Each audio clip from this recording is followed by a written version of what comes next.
You ever have that moment? You're thinking, okay, I really need to get my finances sorted out. And then, bam, literally 10 other things suddenly you feel way more important.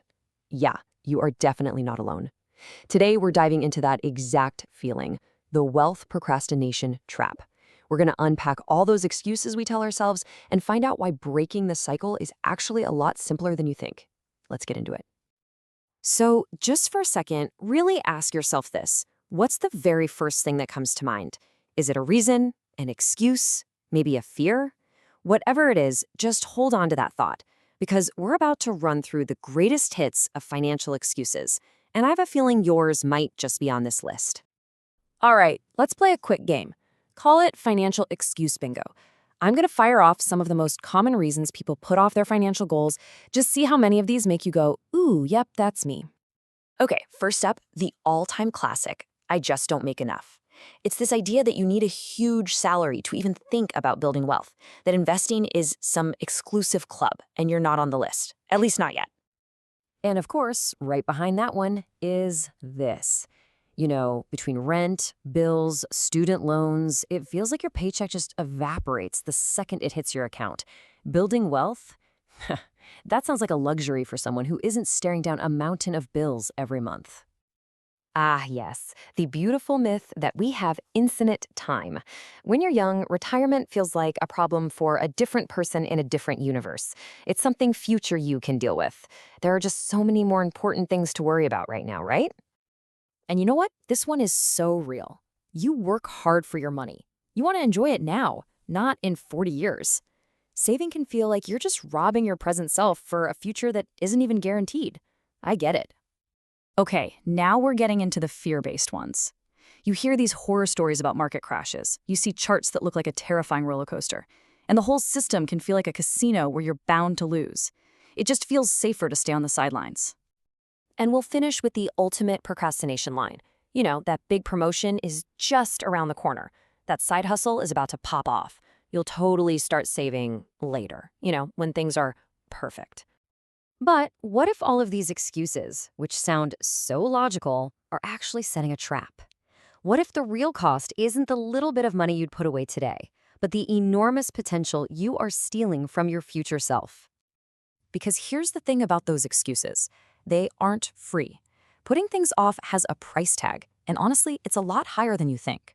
We're not just talking about missing a few good stock days. We are talking about something that could fundamentally change your entire financial future. And this slide just cuts right to the chase. The data on this is shockingly clear. Every single year that you wait to start, it costs you lakhs in potential wealth down the line. Now, for anyone who doesn't know, a lakh is 100,000. So we are talking about a six-figure loss in future money for every 12 months you tell yourself, I'll do it later. Just let that sink in. 1 year of waiting could literally be the difference. So how is that even possible? Well, the answer is this one incredible, almost magical word, compounding. It's where your money makes money, and then that money starts making its own money. Think of it like a tiny snowball rolling down a huge hill. The most important ingredient isn't how big the snowball is when it starts, but how long the hill is. Time. Time is the secret ingredient. Every year you wait, you're not just losing savings, you're losing the most powerful growth years you'll ever have. Okay, I know that was the scary part, but here's the really, really good news. Getting out of this trap, it's not complicated at all. In fact, the way forward is surprisingly simple.